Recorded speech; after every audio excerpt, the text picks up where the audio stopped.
Shalom. First and foremost, I want to give all praises to the Heavenly Father, Yahweh, Bahasham, Yahweh Shai, Bahasham, Rachahakwadash. Double honors to the apostles, the bishops, and the elders at Great Millstone who rule well. Peace and salutations, as always, to the elect. And I wanted to do a follow-up to this video that I did earlier, as you can see the title here, concerning the mixed multitude in Egypt, as there were some points that I didn't have time to bring out. So this will, stand as a part 2 to that video. You can watch this one. Hopefully you're edified. All right, and we're going to further the point, as, many, Christians or anti-Messiah pagans who call themselves Christians love to throw, because that's all they talk about. Here it is, all they do is scream about everybody can be saved, the heathen can be saved. Well, the heathen are setting up a system of digital enslavement. They're setting up a total anti-Messiah system. Where are the heathen who are calling on Yahweh, Bahashem, Yahweh Shai to establish the throne of David, to establish a government rooted in righteousness? Where is that at? Calling for who the world ignorantly calls Jesus Christ, to reign on the planet Earth, and put down all rule and authority. The heathen are doing their own thing, as it is written in the book of Sirach, the 3rd chapter. See if we can get that. Second Esdras, chapter 3 and 31. I do not remember how this way may be left. Are they of Babylon better than they of Sion? Because the Babylonians had decimated the temple and were having their way. It says, or is there any other people that knoweth thee besides Israel? Or what generation have so believed thy covenants as Jacob? And yet their reward appeareth not. And their labor hath no fruit. For I have gone here and there through the heathen, and I see that they flow in wealth, and think not upon thy commandments. The heathen ain't worried about the commandments of Yahweh Bashim Yahushai. You see the remnant of Israel calling for Yahweh Bashim Yahushai to establish a kingdom, for true justice to be set up. All you Christians or you anti-Messiah pagans do is cry about everybody can be saved and we don't have to keep none of the laws. That's your only talking points. Weigh thou therefore our wickedness now in the balance, and there's also that dwell in the world, and so shall thy name be nowhere found but in Israel, Yashar Allah. Only in Israel are you hearing, the calling on Yahweh through Yahweh Shai to establish order on the planet Earth in the form of the throne of David. Or when was it that they which dwell upon the earth have not sinned in thy sight? Or what people have so kept thy commandments? Thou shalt find that Israel by name have kept thy precepts, but not the heathen. So where are all of these heathen? Who are crying on the Lord to establish a righteous government upon the earth.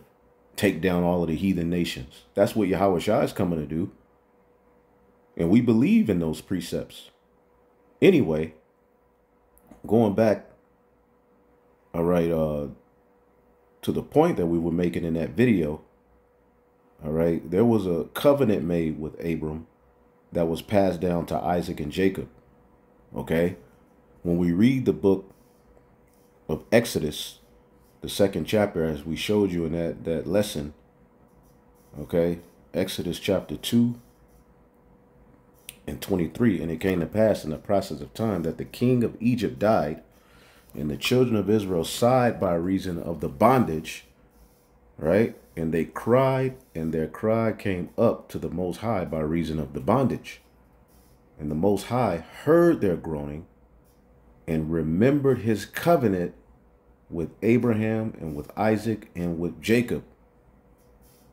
And God looked upon the children of Israel and had respect unto them.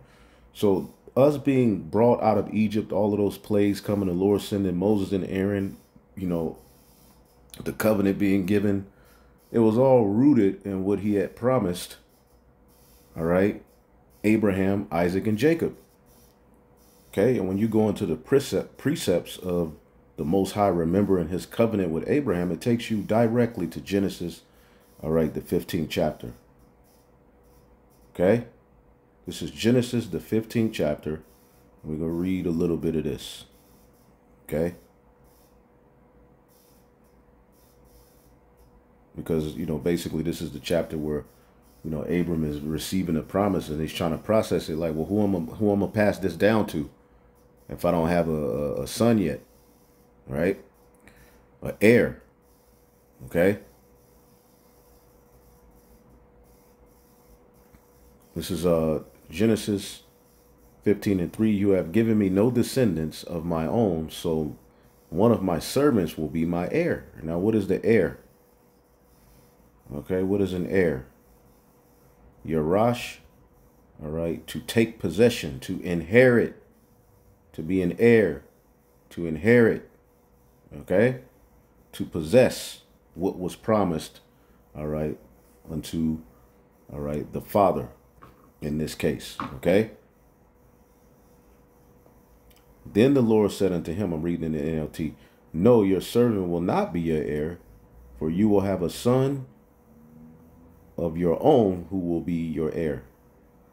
Then the Lord took Abram outside and said, look into the sky and count the stars if you can. That's how many descendants you will have. You know, the sky was way more clear back then. Okay. It says, and Abram believed the Lord, and the Lord counted him as righteous because of his faith. This is how the Gentiles, the Israelite foreigners who were scattered, are linked unto Abraham because of their faith in the promise, their faith in what's written. Okay, it says, then the Lord told him, I am the Lord who brought you out of the Ur of the Chaldeans to give you this land as your possession. But Abram replied, O sovereign Lord, how can I be sure that I will actually possess it? All right, then the Lord told him to bring a ram. You can read that. All right. In verse 12, it says, as the sun was going down, Abram fell into a deep sleep, and a terrifying darkness came over him. Then the Lord said to Abram, you can be sure your descendants will be strangers in the land where they will be oppressed as slaves 400 years. Okay, and a lot of people try to associate this with America. All right, but this was speaking of ancient Egypt, man. See, and as you read down, it's proof that it's speaking of ancient Egypt. But that nation will I punish, all right?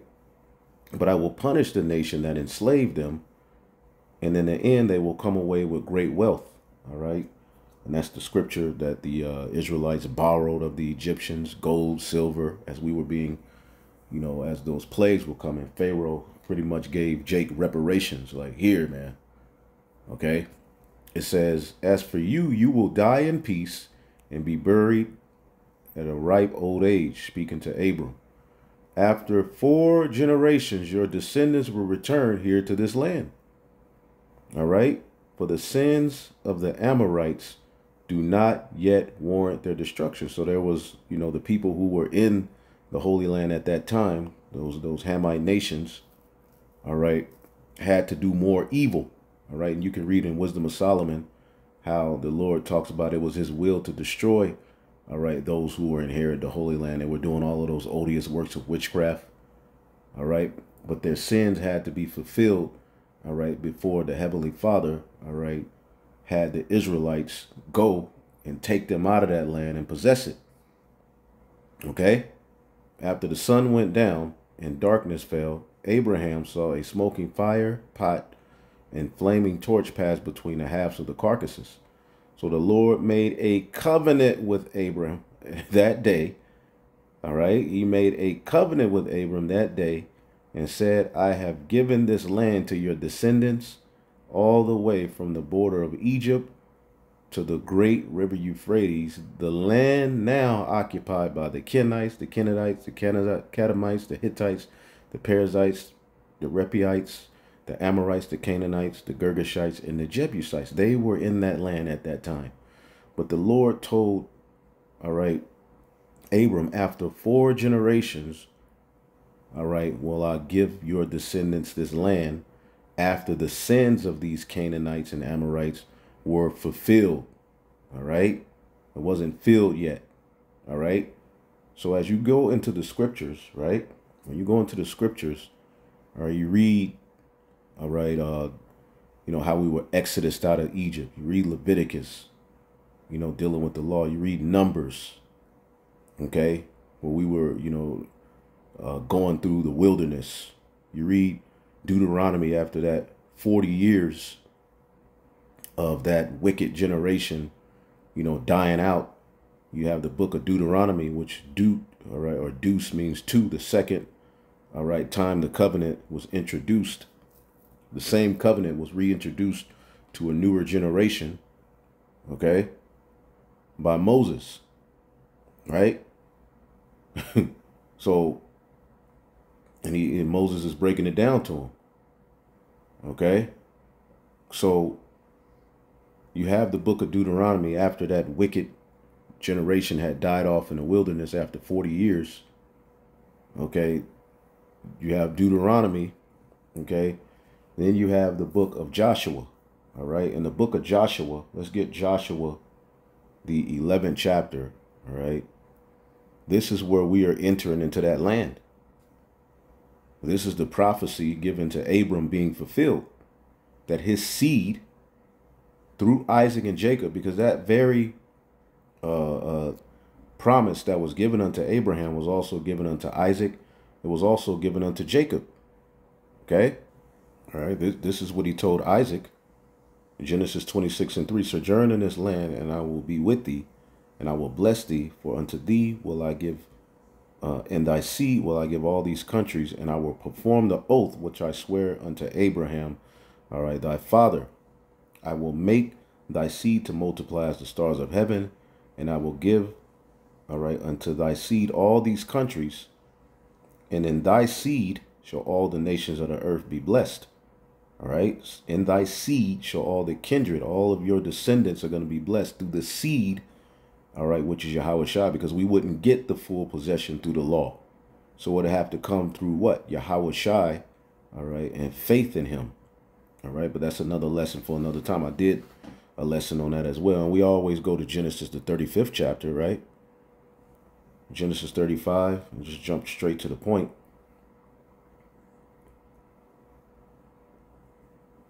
Genesis 35:11, I am God, and the Most High said unto him, I am God Almighty, be fruitful and multiply. A nation and the company of nations shall be of thee, and kings shall come out of thy loins. And the land which I gave unto Abraham and to Isaac, to thee will I give it, and to thy seed after thee will I give the land. No heathen, none of the mixed multitude, as we keep reading in the chapters, no heathen will ever partake in this promise. See? That was an oath. That was a covenant. See, it was immutable. The Lord is not going to change that. Okay, so what these pagan anti-Messiah so-called Christians do is they find any little loophole to try to say, well, what this just said don't count anymore. All right, because Jesus, they don't get it. All right, but anyway, as we were going to the book of Joshua, the 11th chapter. All right. The 23rd verse, okay, says what?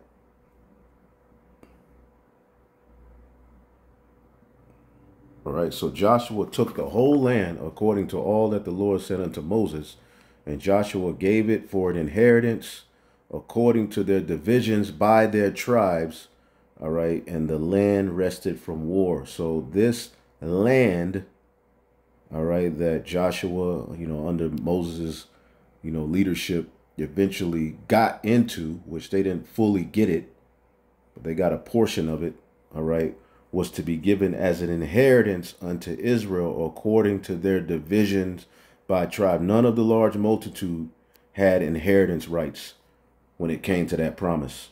And the word inheritance, all right, nachala, possession, property, inheritance, all right, heritage, portion, share, property, okay?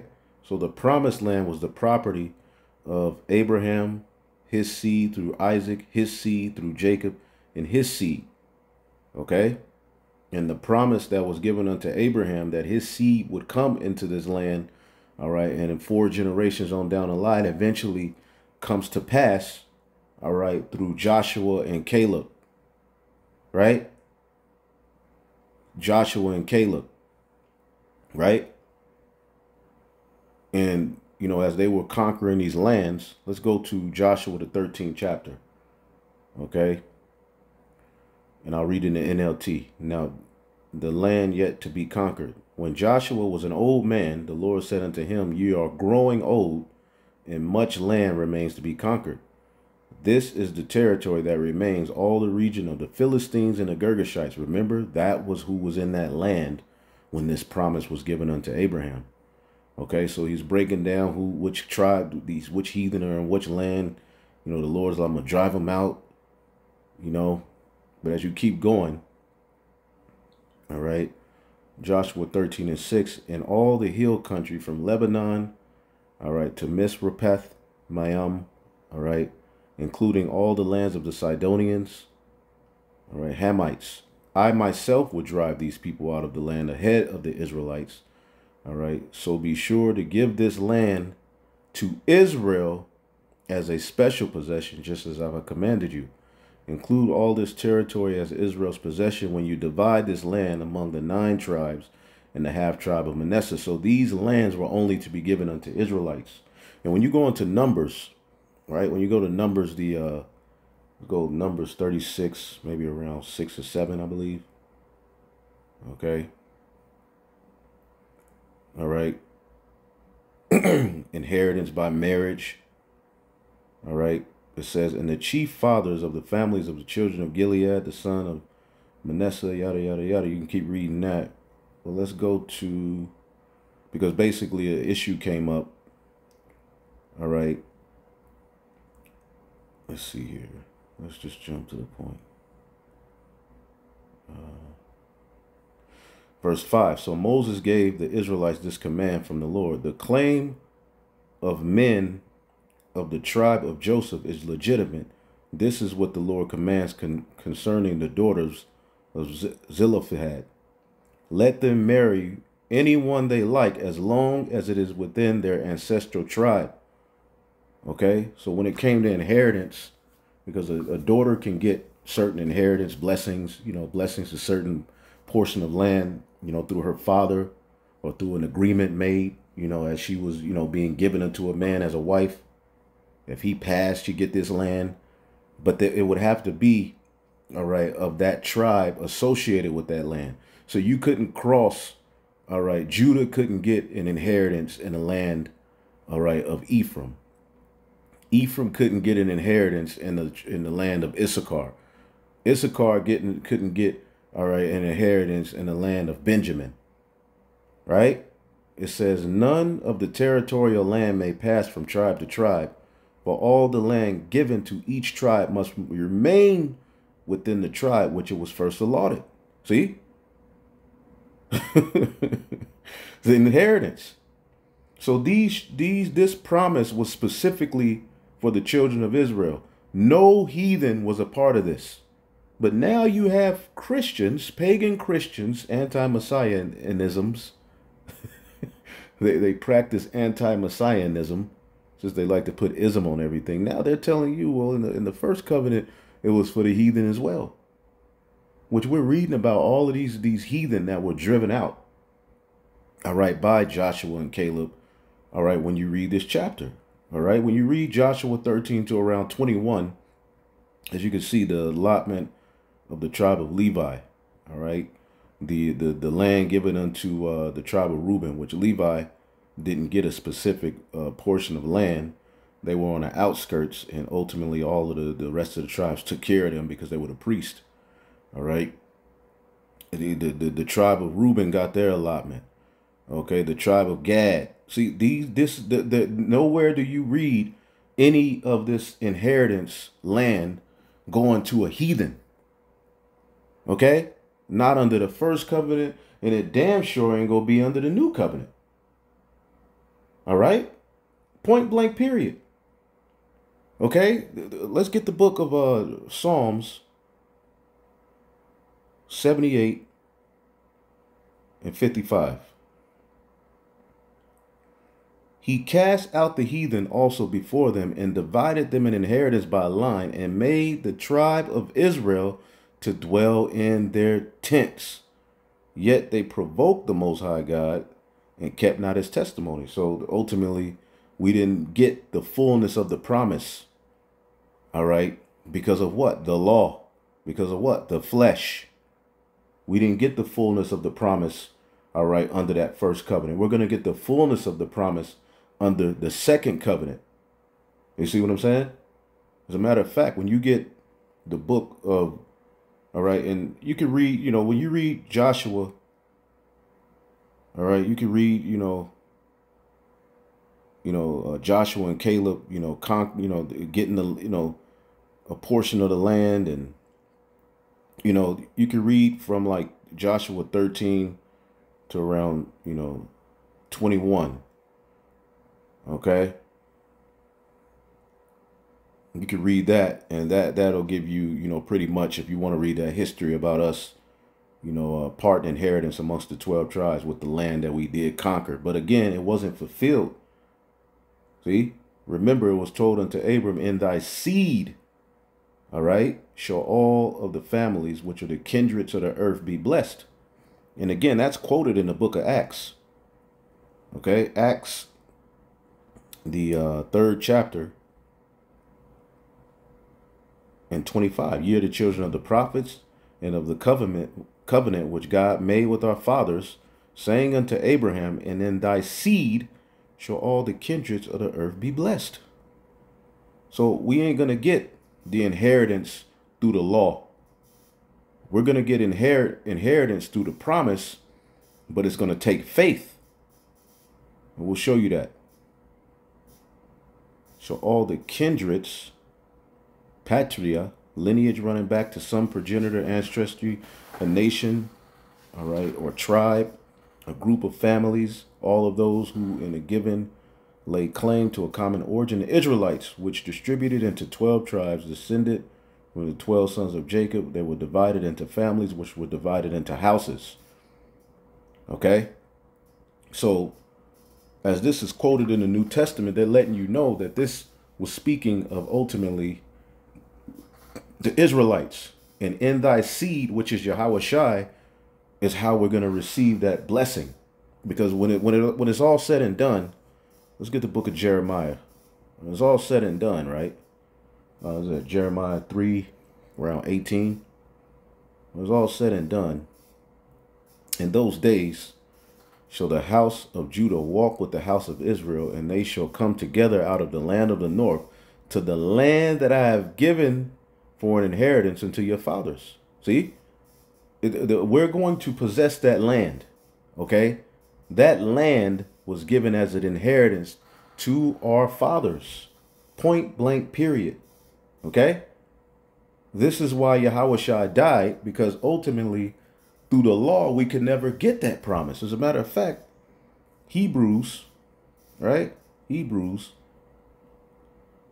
the 9th chapter and the 15th verse, right? Hebrews 9 and 15. And for this cause, he is the mediator of a new covenant or a new testament, all right, that by means of death, for the redemption of the transgressions that were under the first testament. Who was under the first testament? Who was under the first covenant? The Israelites. None of the large multitude were under that first covenant. No heathen was under that first covenant. No heathen will be under the second covenant. Yahweh Shai's blood redeemed the transgressions of the elect, starting with the elect, all right, but of all Israel, but it starts with the elect, because not all Israel are going to make it on that first go round. Okay? Only the elect. All right? The Lord told Abram his seed will be as the sand of the sea, right? Well, only a remnant is going to return of that seed. Okay? Only a remnant of the nation of Israel, the remnant of Israel, are going to return to the land and dwell safely, which is going to fulfill the promise that was given unto Abraham, Isaac, Jacob. See? But these anti-messianisms, I don't know how to say it, these anti-messiahs don't get it. See? And for this cause, he is the mediator of a new covenant, that by the means of death, for the redemption of the transgressions that were under the first covenant, that they which are called might receive the promise of eternal inheritance. See, the promise of eternal inheritance. Okay? Where we're going to set up a government in that land. See? Let's get Galatians 3 and 18. All right? Galatians 3 and 18. Right?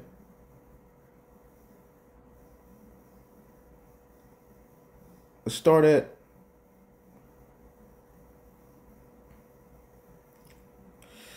16. Now to Abraham and to his seed, all right, which was Isaac, all right, where the promise is made, all right, he saith not into seeds as of many, but as of one, and thy seed, which is Yahushua, all right, the anointed.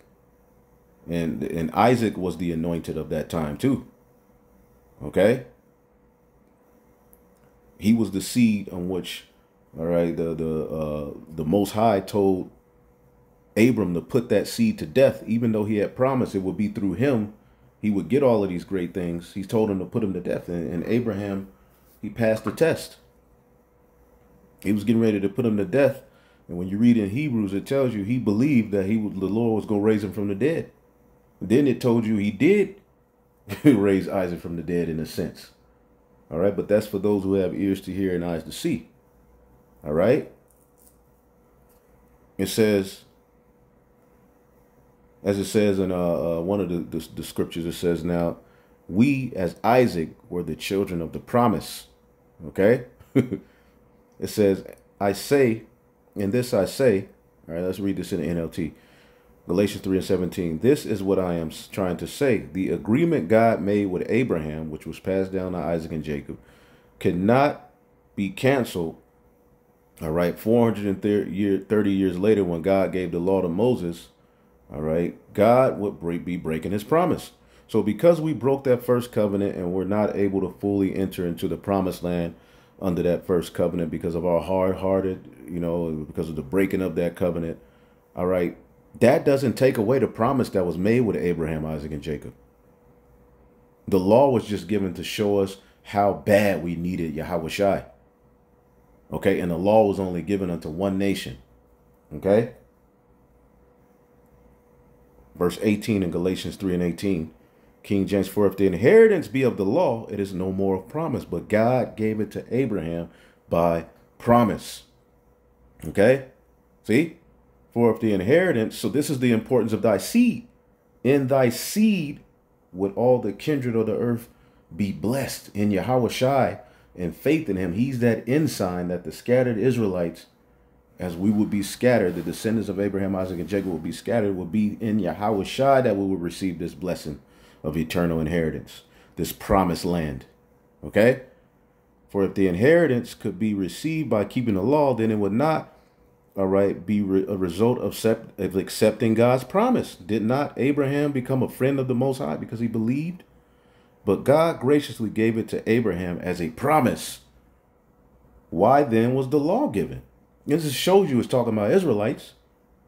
Okay? Because only Israelites received that law, that first covenant. Why then was the law given? It was given alongside the promise to show the people their sins. See? But the law was designed only to last until the coming child who was promised, in thy seed shall all the kindred of the earth be blessed. All right. God gave his law through angels to Moses, who was the mediator between God and the people. Okay. So again, Galatians 3 and 18, for if the inheritance be of the law, it is no more of promise. See? But God gave it to Abraham by a promise. This is why we got to tap into the faith of Abraham, because it was a promise given unto him, which he believed. See? And he believed that promise while he was uncircumcised. Okay? While he was, raised as a heathen. While he was in a Gentile state. That's how it's tied to us as we are scattered. Okay? But again, this promise is not to any of the heathen. Okay, again, the immutability. Okay.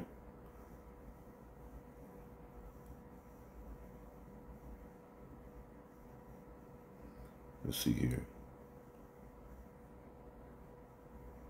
Let's see here.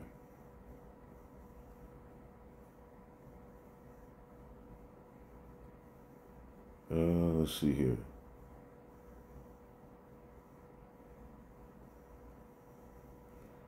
Hebrews 6 and 15.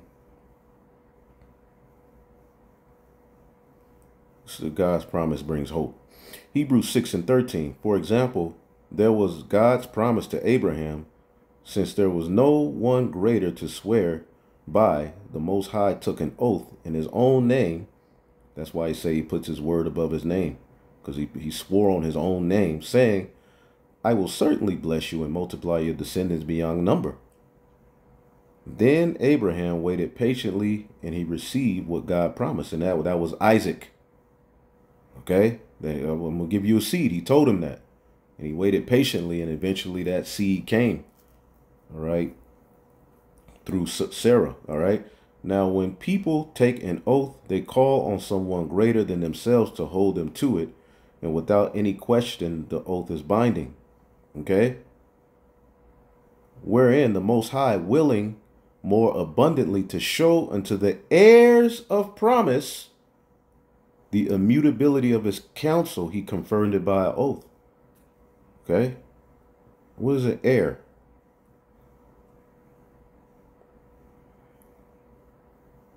Strong's G 2818, kleronamas. Kleronamas. One who received by lot, an heir. One who has required or obtained a portion allotted to him. In messianic usage, one who received his allotted possession by right of sonship. See that? All right. Wherein, let's read this in the NLT, God also bound himself with an oath so that those who would receive the promise could be perfectly sure that he would never change his mind. See? And we've showed you that that promise was only to the seed of Abraham, Isaac, and Jacob. Just because you read the scriptures and you see the word Gentile and heathen and this, yes, we were scattered. And you have to know how to apply those scriptures according to, all right, what's being said at the time. But again, this is only going to be spiritually discerned by the elect. The rest of you are just out there, and the Bible has been given unto you as a stumbling block to trap you up and to drown your ass. The promise to the heirs was immutable. Okay? Immutability. What does immutability mean? Immutability is the state of being unable to change or the quality of not changing. Okay? That by Hebrews 6 and 18, that by two immutable things, which it was impossible for God to lie, we might have a strong consolation to have fled for refuge to lay hold the hope set before us. And this is to the Hebrews. Now, is every nation on the planet Earth a Hebrew? Which hope we have as an anchor of the soul, both sure and steadfast, and which entered into that, all right, within the veil, whither the forerunner is for us entered, even Yahweh Shai made an high priest after the order of Malach Tazadak. And that's the priesthood we're going to enter into, which, you know, he blessed Abram while he was uncircumcised. See, that's how the Gentiles are always tied to Abraham, because it would be their faith and finding favor with the Most High, even, all right, when they were in an unclean state. But they were perfected, all right, through their faith and belief. Okay? So the land, the promised land, all right, you read the promised land, see if that comes up in the scriptures, all right?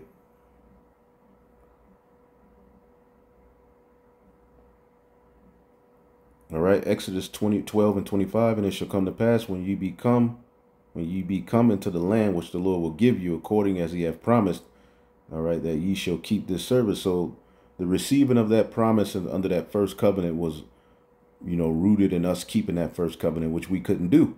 So the Lord is going to do us a favor and put the laws in us, man. The land which he promised to thy fathers, the promised land. Okay? Nehemiah 9:23, the children also multiplied as thou as the stars of heaven, and thou broughtest them into the land concerning which thou hast promised to their fathers, that they should go and possess it. Okay?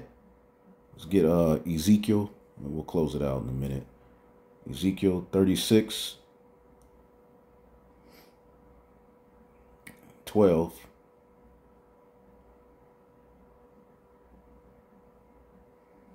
Yeah, I will cause men to walk up. Let's see. That's not what I want. I'm Salaki. I'm going here. All right. Ezekiel 36:27. And I will put my spirit within you and cause you to walk in my statutes, and ye shall keep my judgments and do them. And ye shall dwell in the land that I gave your fathers, and ye shall be my people, and I will be your God. I will also save you from your uncleanliness. I will call for the corn and increase it, and will lay no famine upon you. Okay? So this is what the Lord is going to do. We're going to dwell in the land as we're taken from among the heathen. We're going to be brought back to the land. Okay? And ye shall dwell in the land that I've given unto your father. This is a promise that is immutable. Okay? Ezekiel 37:25, and they shall dwell in the land that I have given Jacob my servant, wherein your fathers have dwelt, and they shall dwell therein, even they and their children's children forever, and my servant David shall be their prince forever. Why aren't you anti-messiahs talking about that? Okay?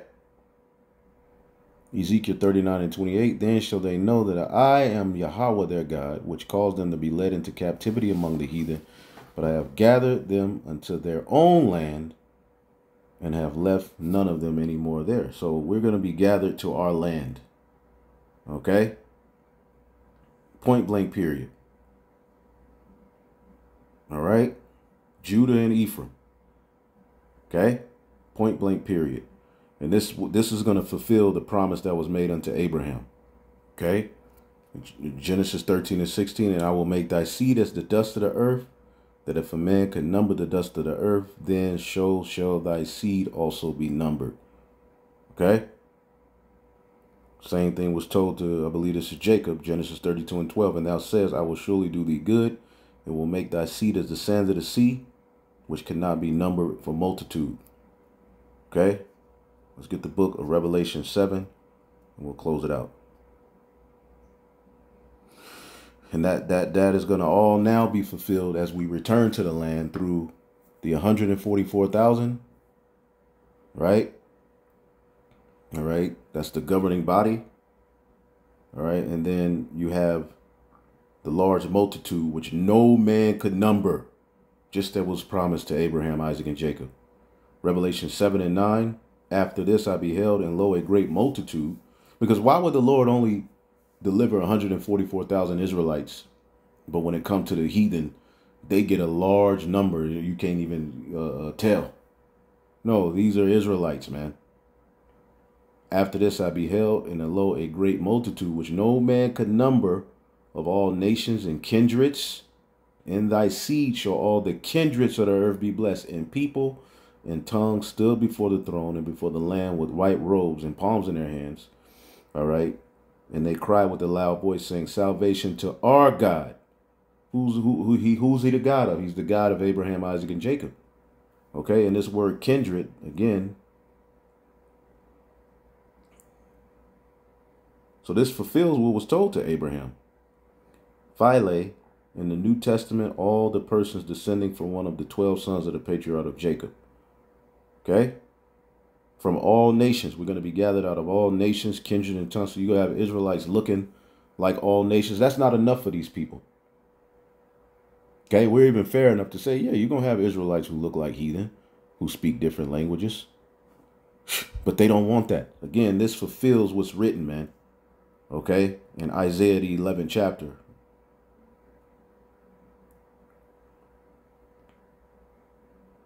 In the 10th verse, in that day there shall be a root of Jesse, that seed, Yahweh Shai.